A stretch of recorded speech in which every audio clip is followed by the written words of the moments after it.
첫 번째 순서는요. 건설 산업의 넥스트 노멀과 스마트 건설 기술이라는 주제로 손태용 한국건설산업연구원 미래기술전략연구실 실장님께서 발표해 주시겠습니다. 손태용 실장님께서는 단상으로 올라와 주시길 바랍니다. 손태용 실장님 소개를 잠깐 해드리자면요. 해외건설협회와 GS건설을 거쳐서 현재 한국건설산업연구원에서 미래기술전략연구실 실장을 맡고 있으십니다. 스마트 기술뿐만 아니라 건설기술 정책 및 제도, 건설관리, 해외 건설시장 및 정책, 건설관리 등의 연구를 담당하고 있으십니다. 마이크 바로 넘겨드릴게요. 네, 방금 소개를 받은 한국건설산업연구원의 손태홍입니다. 네, 새로운 경험입니다. 이렇게 문 닫고 소수의 분들만 모시고 하는, 특히 이제 저와 같이 뒤이어 발제하실 분들로만 모신 이런 자리, 정말 새로운 경험이네요. 이게 코로나가 갖다 준 아마 새로운 기회이지 않을까라는 생각을 합니다. 예, 제가 오늘 다룰 주제는 건설산업의 넥스트 노멀과 스마트 건설 기술이라는 주제입니다. 넥스트 노멀이라는 단어와 유사하게 뉴 노멀이라는 단어도 우리는 익숙히 들어왔었습니다. 그런데 오늘 얘기할 대부분의 내용은 우리가 이미 목도하고 있고 경험하고 있는 4차 산업혁명 얘기를 일부 하고요. 그 다음에 새로운 노멀을 만들어내고 있는 코로나19 얘기를 조금 할 겁니다. 코로나19가 건설산업뿐만 아니라 모든 산업에 영향을 미치고 있습니다. 근데 특히 이제 건설산업 같은 경우에는 아시다시피 인력 중심이고요. 5개 현장이라는 태생적 한계를 가지고 있습니다. 한계이기보다는 어떤 산업적 특성이겠죠. 이제 그것들이 코로나19로 인해서 어떻게 흔들리는지를 한번 살펴보고자 하고요. 그리고 거기서 만들어지는 건설산업이 향후에 추구해야 할 넥스트 노멀의 모습은 어떤 것인지 간단하게 보고자 합니다. 그리고 세 번째에서는 건설산업에서 활용 가능한 스마트 건설 기술을 얘기할 건데요. 저는 개괄적인 수준에서만 말씀을 드리고 제 뒤에 이어서 말씀하시는 위원분께서 활용 사례나 어떤 구체적인 방안에 대해서 말씀을 해주실 예정입니다. 다음으로는 이제 제가 연구원에 있다 보니까 스마트 건설 기술이라는 게 기업만 속된 말로 이렇게 으쌰으쌰해서 쓸 수 있는 게 아닙니다. 결국에는 산업, 즉 정부가 해줘야 되는 역할들이 분명히 있고요. 그 차원에서 기업이 해야 할 역할과 산업이 해야 할 역할이 어떤 건지 한번 살펴보고자 합니다. 그리고 끝으로 전체를 아우르는 제 나름대로 이 스마트 건설 기술을 이 건설 산업 안에서 좀 더 확산시키기 위해서 어떤 것들이 필요한지 나름대로의 제언으로 제 발표를 마치도록 하겠습니다. 첫 번째입니다. 우리 4차 산업혁명 시대에 살고 있습니다. 정말 많은 책들이 있고요. 여러분들 한 번쯤 읽어보셨습니다. 그런데 이제 보시면 아직도 얘기가 되고 있죠. 얼마 전에 제르미 리프킨이라는 이 교수는 한국에 와서 그때도 클라우스 슈밥 박사를 또 욕했습니다. 욕했죠. 뭐라고 욕을 하냐면 4차 산업혁명은 정보만 있고 인프라는 없는 마케팅 용어다라고 맹렬하게 비난을 합니다. 그런데 클라우스 슈밥은 이미 다 모든 세계, 우리나라를 포함해서 많은 국가들이 4차 산업혁명 시대가 도래하고 있고 이미 우리가 경험하고 있다라고 얘기를 하고 있습니다. 그래서 절대 3차 산업혁명의 연속이 아니다라고 얘기를 하고 있습니다. 그런데 이제 우리가 여기서 3차 산업혁명의 연속이냐 4차 산업혁명이냐를 얘기하기 전에요. 그 진위 여부를 확인하는 것은 그닥 중요하지 않습니다. 왜 그렇죠? 우리가 과거의 사례를 통해서 볼 수 있습니다. 여러분들 이제 숙제입니다. 퀴즈인데요. 여기가 어딜까요? 뒤에 이제 자료에 나옵니다. 요 사진하고요. 뒤에 나오는 사진은 같은 장소에서 찍은 사진입니다. 맨하튼 5번 가죠. 왼쪽에 있는 사진은 1901년에 찍혔습니다. 오른쪽은 1913년에 찍혔죠. 12년 만에 같은 장소인데 다른 나라가 됐죠. 그렇게 보면 왼쪽에 있는 많은 마차를 관련된 산업이나 일자리들은 오른쪽에서 찾아보기 힘듭니다. 12년 만에 일어난 일이죠. 결국에는 혁명이 가져다 주는 그 속도와 그 미치는 영향의 범위가 우리가 생각했던 것보다 훨씬 빠르기 때문에 3차 산업혁명이냐 4차 산업혁명이냐 얘기하는 것은 이 시점에서는 별로 의미가 없다라는 겁니다. 세상은 계속해서 변하고 있고요. 그 변화의 속도 따라가지 못하면 우리는 뒤처질 수밖에 없는 그런 상황입니다. 그래서 저는 4차 산업혁명을 다양한 형태에 있어서의 기술들이 산업의 경계를 넘어서 쓰이고 있기 때문에 저는 경계 붕괴로 정의하고자 합니다. 제 나름대로의 정의이긴 한데요. 뭐 4차 산업혁명의 주요 기술로 물리학 기술, 디지털 기술, 생물학 기술들이 많이 뭐 얘기되고 있지만 이것들이 그 영역 안에서만 쓰이는 게 아니라 산업을 건너뜁니다. 그래서 우리가 과거에 경험해보지 못한 기술들이, 상품들이 계속해서 만들어지고 있는 상황입니다. 우리는 한 번 더 경험을 했었죠. 여러분들 기억하실 겁니다. 이세돌이 알파고라는 인공지능 기반의 기사와 바둑을 뒀습니다. 근데 기억나시죠? 처음에 여기 나오지만 뭐 전망 나오죠. 근데 이제 처음에는 이세돌 기사가 다 이길 수 있다. 바둑의 세계는 심오하고 아직 기계가 따라올 수준은 아니다라고 얘기를 했었습니다. 그리고 시점이 점점 이벤트에 가까워지면서 한 판 정도는 실수로 질 수 있다. 그때 이제 인공지능학자 한 분이 이름은 기억이 나지 않는데 다 질 거다라고 얘기를 했었습니다. 이세돌 기사가요. 근데 결국에는 한 판은 이겼습니다. 그런데 이 한 판이 인공지능을 상대로 인간이 이긴 유일한 승리입니다. 그 이후로 누가 뒀죠? 중국의 커제가 혼자 둔 것도 아닙니다. 두 명의 기사를 옆에다 끼고 뒀는데 졌죠. 그가 둔 버전은 알파고 마스터입니다. 여러분들 저 맨 오른쪽에 있는 게 알파고 지로인데 이세돌이 둔 알파고는 인간의 기보를 습득했었습니다. 알파고 지로는요, 인간의 기보를 더 이상 습득하지 않습니다. 자기가 기보를 만들어내죠. 그럼 더 이상 인간이 이길 수 있는 영역이 아닙니다. 우리는 이런 상품을 하나 경험했고요. 그런데 뭐 여튼 간에 여러 상품들이 있는데 경계를 넘어서 생긴 것들이 있는데 4차 산업혁명하면 우리가 가장 걱정하는 것 중에 하나가 뭐냐면 일자리입니다. 혁명이 많은 기술들로 자동화 이루어지고 기계화 이루어지면서 우리가 가지고 있는 일자리들이 사라질 수 있다라는 얘기가 종종 나옵니다. 그럴 가능성이 상당히 높죠. 그 중심에는 자동화가 있습니다. 여러분들 오른쪽에 있는 거는 맥킨지에서 내놓은 보고서입니다. 미국 내에 4차 산업혁명으로 인해서 향후에 자동화가 가능한 산업 영역들을 보면요. 우리가 소위 얘기하는 뭐 요식업이죠. 호텔업이나 어떤 음식을 제공하는 그런 서비스 업종에 있어서의 자동화 확률은 73%입니다. 그렇죠? 왼쪽 그림에 보면 충분히 가능한 시나리오고요. 여러분들 요즘에 버거킹, 맥도날드 가면 사람 찾기가 쉽지 않습니다. 제품을 포장해 주는 분만 계시고요. 캐셔 한 명 정도만 있죠. 나머진 다 주방에 계십니다. 그것도 우리가 과연 경험해 본 걸로 알 수 있고요. 그러면 건설은 자유롭냐? 그렇지 않습니다. 오른쪽 그림 보시면 건설 현장에서 이루어지는, 건설 산업 안에서 이루어지는 건설 사업과 관련된 액티비티 중에 47% 정도는 충분히 자동화될 수 있다라고 얘기를 하고 있습니다.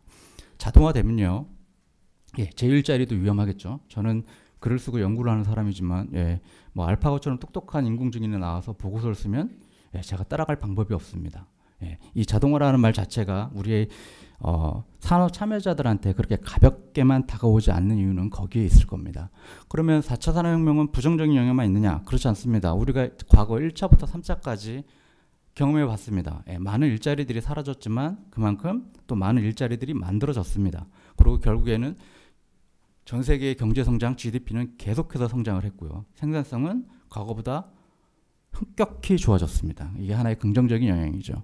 자, 여기까지 우리는 4차 산업혁명의 총론에 대해서 대략적으로 살펴봤습니다. 총론은 제가 아니더라도 여러분들이 이미 많이 들으셨던 내용입니다.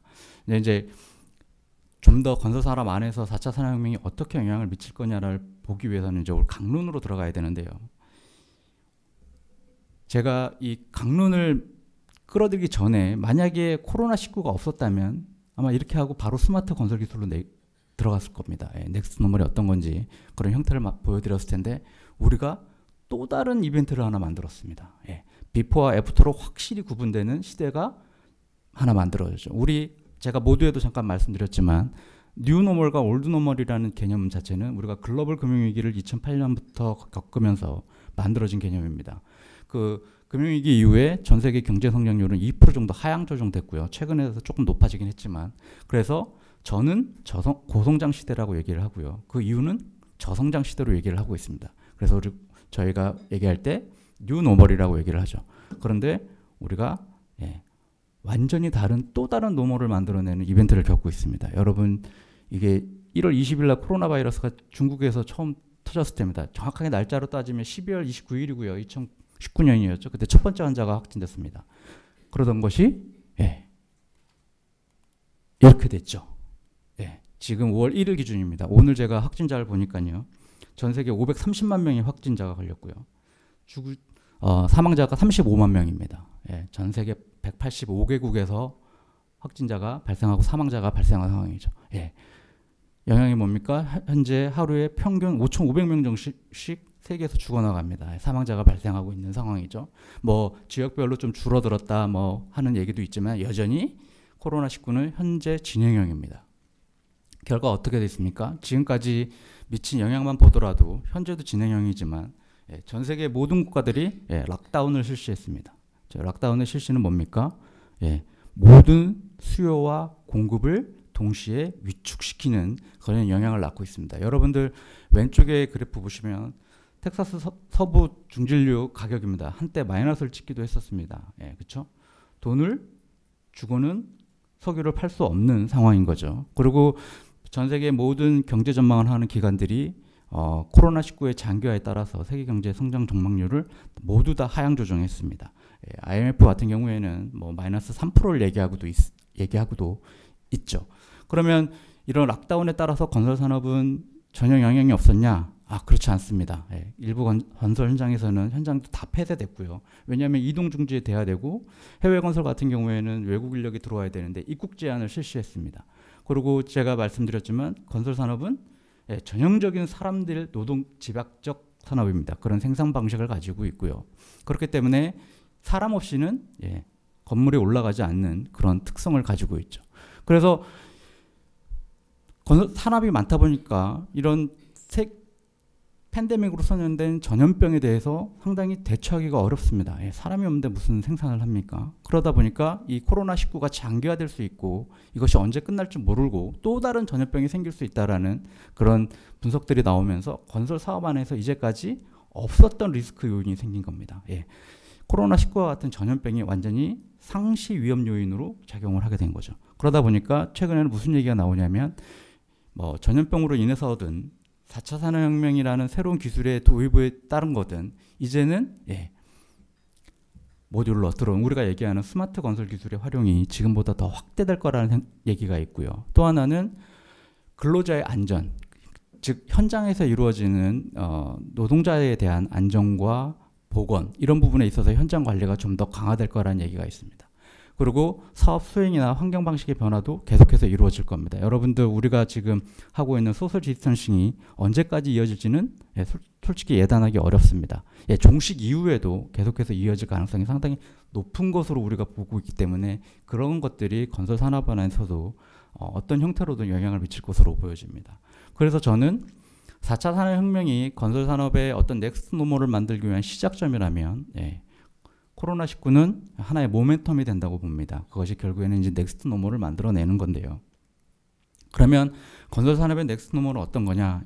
우리가 상상하는 건설 시장은 미래의 건설 시장은 이럴 것 같습니다. 그런데 뭐 저의 개인적인 생각으로 10년 안에 도래하지 않을 것 같습니다. 10년 안에 도래하지는 않을 거죠. 여기 보면 사람은 점점 줄고 다 자동화되고 센서링되고 원격으로 조정하고 이런 세상이죠. 이것이 결국에 보면 우리가 꿈꾸는 미래 건설 현장일 수 있습니다. 그런데 실현 가능하냐? 제가 왜 10년 안에 돌아오지 않을 거다, 실현되지 않을 거다라고 말씀을 드리냐면 건설 산업의 생산성은 전 산업을 통틀어서 꼴찌입니다. 꼴찌죠. 그 꼴찌가 언제부터 꼴찌였냐? 예전에도 꼴찌였고 지금도 꼴찌입니다. 여러분들 농업 생각해 보세요. 그래프에도 나오지만 농업은 더 이상 사람이 짓지 않습니다. 농사 사람이 안 짓죠? 다 기계가 합니다. 요즘에는 농약조차도 드론이 뿌리죠. 드론이 뿌리는 세상입니다. 이미 뭐 드론 이제 우리 건설 현장에서 특히 우리나라에서는 현장 관리하는 데 있어서 최근에 들어서 각광받고 있지만 농업에서는 아주 일반화된 기술입니다. 아주 일반화된 기술이죠.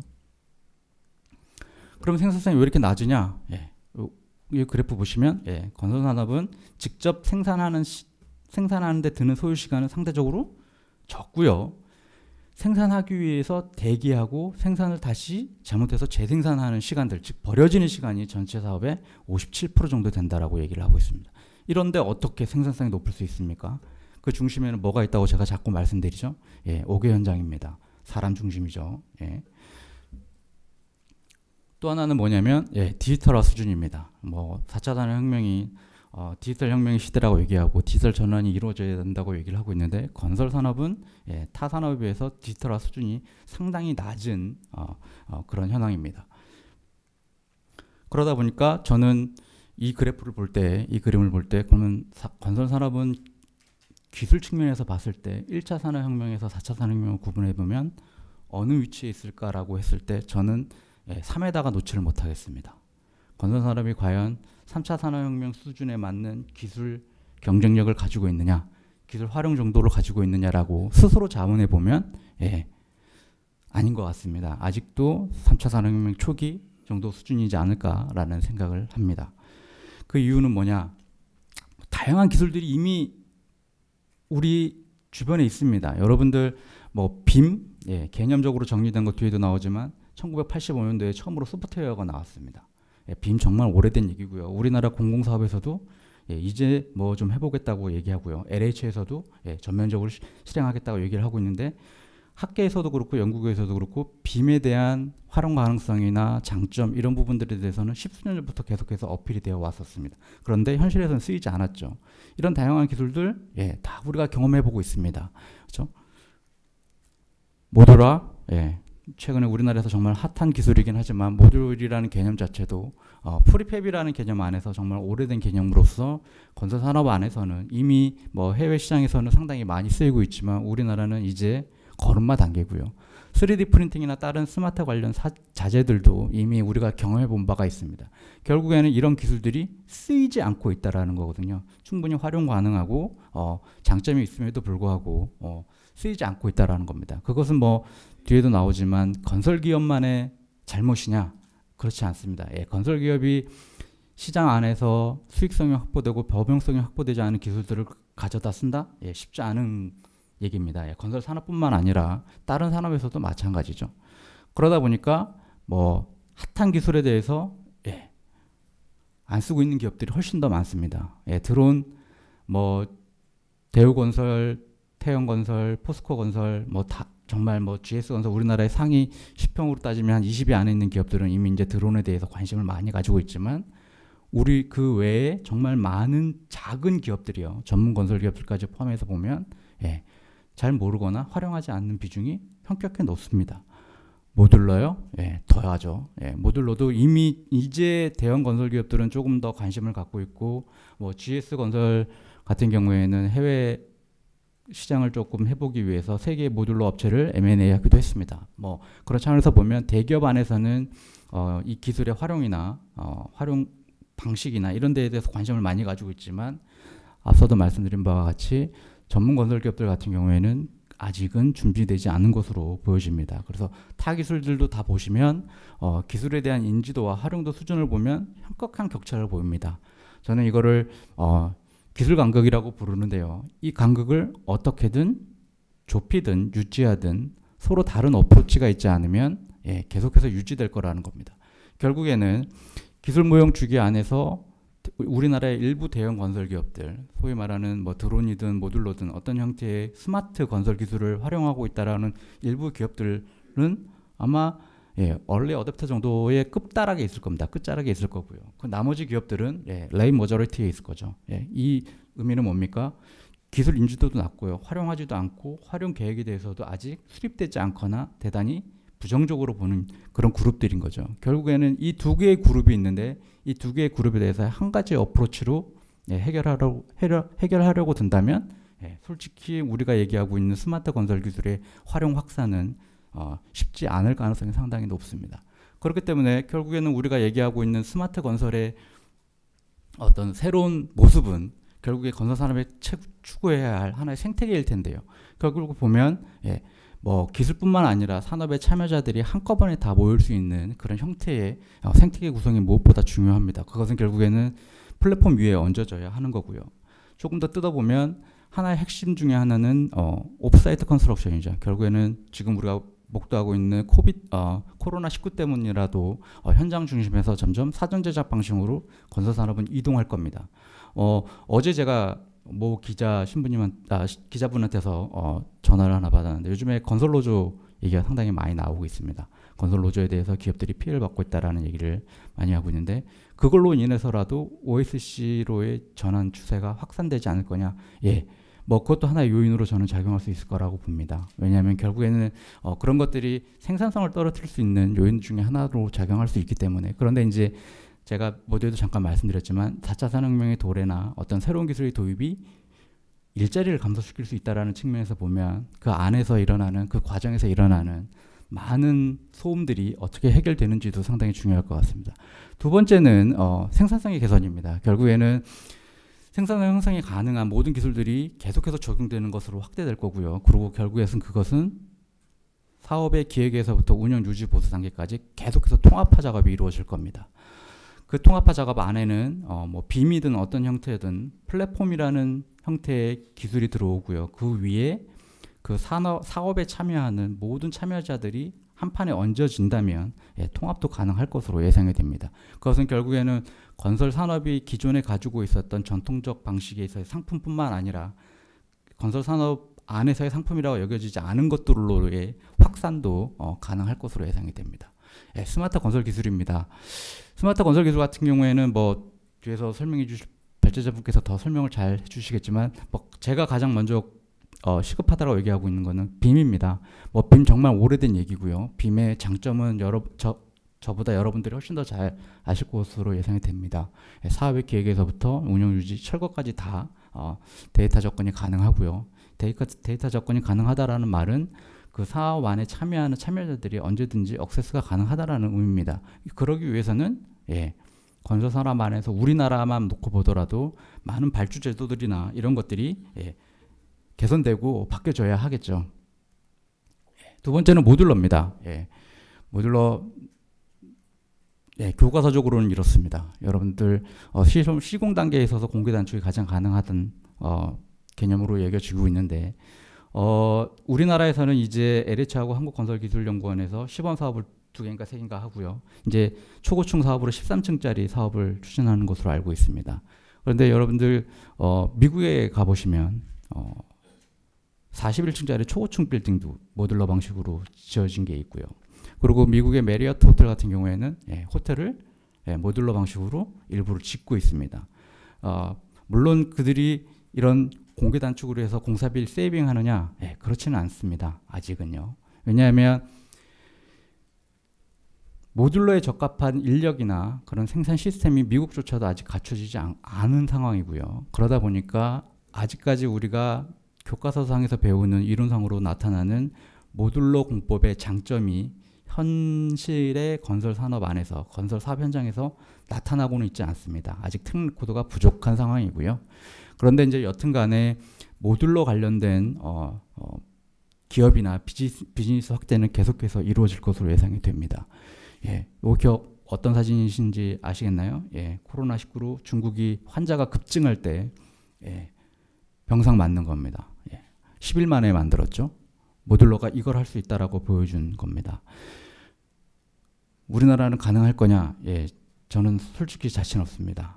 가능할지 안 가능할지는 모르겠지만 뭐 여튼간에 모듈러가 이렇게 해서 어떻든간에 어떤 방식으로든 해놨습니다. 물론 퀄리티를 떠나서 그 안에 음압시설이 우리나라의 종합병원처럼 좋은 시설인지는 알 수가 없습니다. 하지만 필요한 시설에 있어서 10일이라는 아주 짧은 시간 안에 많은 인력과 자재를 이용해서 장비를 이용해서 지었다라는 것은 분명히 모듈러가 할 수 있다라는 것을 분명히 보여주었습니다. 여러분들 이제 코로나19 같은 그런 팬데믹이 가능한 그런 전염병들이 계속해서 창궐하면 의료시설이나 응급시설, 보건시설에 대한 니즈는 점점점 올라갈 겁니다. 그 부분에서 건설산업이 어떻게 대응하는지도 상당히 중요하게 부각이 될 것이기 때문에 그 측면에서 본다면 모듈러의 활용 가능성은 지금보다 더 커질 가능성이 높다라고 보여집니다. 이게 잠깐 말씀드렸던 그 얘기고요. 그 다음은 이제 드론입니다. 드론 같은 경우에도 뭐 오래 쓰였습니다. 물류 산업 쪽에서는 계속해서 쓰이고 있고 농업 산업 안에서도 상당히 드론은 활용이 확대되고 있는 상황입니다. PwC에게서는 보면 분석에서 보면 인프라 영역, 즉 건설 산업 영역이죠. 드론이 활용이 된다면 상당히 유용하게 쓸 수 있다라고 얘기를 하고 있습니다. 그 관련 시장도 상당한 규모로 성장할 것이다라고 얘기를 하고 있습니다. 근데 드론만 띄우면 됩니까? 여러분들 드론 띄우면 그 밑에 카메라 달아야 되고요. 카메라 달면 3D 스캐닝이 가능한 프로그램도 달아야 됩니다. 프로그램만 있으면 됩니까? 예, 백오피스에 그 프로그램이 그 데이터를 받아서 분석할 수 있는 소프트웨어와 장비도 분명히 필요하죠. 그래서 뭐 3D 스캐닝을 이용한 이런 사례들도 계속해서 활용이 되고 있고요. 그러다 보니까 이제 드론 관련된 스타트업 기업들도 뭐 종종 생겨나고 있습니다. 예. 엔젤 스윙은 뭐 이 기업을 홍보하는 건 아니고요. 이 기업이 전형적으로 웹 기반의 클라우드 기반의 드론 활용 기술을 가지고 있는 개발하는 그런 기업입니다. 이런 것들이 이제 토목 현장이나 일부 이제 건설 공종에 있어서의 토목 단계에서 쓰이고 있는 것으로 예상이 됩니다. 3D 프린팅입니다. 뭐 개인적으로 볼 때는 아직은 먼 기술이라고 보여집니다. 뭐 높은 건물을 지을 수 있다라고 얘기는 하고 있지만 아직까지는 조금 덜 성숙된 수준의 기술이라고 보여지고요. 여기 보시면 왼쪽에 있는 게 3D 프린팅 기계로 지은 거고 오른쪽에 있는 게 사람이 주물러 뜬 겁니다. 여러분이라면 왼쪽 거 쓰시겠죠? 그렇죠? 훨씬 더 유료하고요. 훨씬 더 쌀 겁니다. 3D 프린팅으로 다리도 짓고 있습니다. 네덜란드에서요. 요거는 스타트업 기업입니다. 3D 프린팅으로 콘크리트를 쌓는 거죠. 벽을 쌓는 겁니다. 요거 실제 사진입니다, 여러분.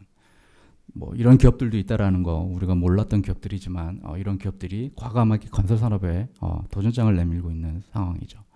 VR, AR, 여러분들 뭐 건설 산업의 가장 특징 중에 하나가 정보의 비대칭 아닙니까? 사업이 계획 단계에 있을 때 사업 시행자는 사업을 경험해보고 했기 때문에 잘 알지만 발주자는 잘 모릅니다. 내가 원하는 건물만 있을 뿐, 그 상상 속의 건물만 있을 뿐, 그걸 실현해 주는 게 VR, AR이 될 수 있다라는 거죠. 이미 웨어러블 디바이스나 뭐 센서링 같은 경우에는 건설 산업 안에서 상당히 많이 씁니다. RFID도 마찬가지고요. 그런데 결국에 어떤 기술이든 홀로 쓰이는 건 없습니다. 연결성이 가장 중요하죠. 연결하지 못하면 어떤 기술이든 무의미합니다. 그러면 이런 기술들을 우리가 건설산업 안에서 좀 더 활용을 확산하고 더 쓰기 위해서는 산업은 뭘 준비해야 되고 기업은 뭘 준비해야 되느냐. 이 간극 어떻게든 해결해야 됩니다. 그렇죠? 기업은 종합건설 기업들 같은 경우에는 이미 잘하고 있죠. 그러면 새로운 기술을 도입하고 새로운 기술을 좀 더 사업에 적용하려고 하는 기술 도입 계획을 좀 구체적으로 마련하고 그리고 지금보다도 더 넓어진 기술 공급자를 찾는 데 노력을 기해야 됩니다. 반면에 전문 건설 기업, 아까 간극을 보였던 후발주자들은 따라가야 되는 거잖아요. 인지도를 높이고 활용 계획을 세우고 한번 시범적으로 써볼 수 있는 그런 준비를 하는 것이 분명히 필요하다라고 생각이 됩니다. 그런데 여러분들 인지도를 높이는 것 중에 하나가 가장 큰 것 중에 하나가 교육 아니겠습니까? 근데 교육 한번 생각해 보시면 우리나라 건설 산업에 있어서의 기술 인력에 대한 교육은 솔직히 이거와는 조금 거리가 있는 상황입니다. 근데 그 부분에 대한 개선도 상당히 필요하고요. 또한 더불어 대학 교육도 개선의 필요성이 있다라고 생각이 됩니다. 정부 전략은 지금 현재로는 이거와 같죠. 건설 자동화를 2030년에 이루겠다라고 얘기를 하고 있습니다. AI 기반이죠. 제가 그 건설 산업의 넥스트 노멀을 보여드리면서 미래의 건설 현장 사진 보여드렸잖아요. 그게 가능하면 이게 가능할 것 같습니다. AI 기반의 건설 현장 자동화가요. 근데 솔직히 저는 조금 쉽지 않다라고 보고 있습니다. 왜냐하면 지금 정부에서 내고 있는 어프로치 자체가 위에서 내려오는 그냥 탑다운 방식의 기술을 뿌려주는 방식으로만 어프로치가 적용되어 있기 때문에 그런 부분들에서 조금 더 차별화되고 구분된 전략들이 써야 되지 않을까라는 생각을 하고 있습니다. 정부에서도 보면 새로운 기술, 드론이든 모듈러든 3D 프린팅이든 그 기술들이 민간에 들어와서 쓰이려면 공공사업을 통해서 발주할 수 있는 환경을 만들어주고요. 그리고 그 기술이 계속해서 쓸 수 있도록 시장을 창출해 주는 것도 정부의 역할이라고 보여집니다. 그 안에서 쓰이면 또 성과평가도 적절하게 해서 인센티브를 제공하는 그런 정책적 자원도 필요하다고 생각이 됩니다. 그 외에 뭐 다른 역할도 상당히 많습니다. 제가 앞서 보여드린 정부와 기업의 역할에서는 일부 기술에 대한 것들이 있지만 우리가 이미 뭐 건설산업 안에서는 건설산업 기본법을 포함해서 정말 다수의 법과 정책 제도들이 얽히고 설켜 있습니다. 하나의 영역을 바꾸기 위해서는 다른 영역들도 계속해서 바꿔나가야 되는 상황이기 때문에 여기에 보여지는 많은 부분들에 있어서 뭐 건설산업, 정부, 그리고 기업 모두 다 한번 고민해보고 산업 전환이 이루어질 수 있도록 노력해 볼 필요가 있다고 생각이 됩니다. 끝으로 제언입니다.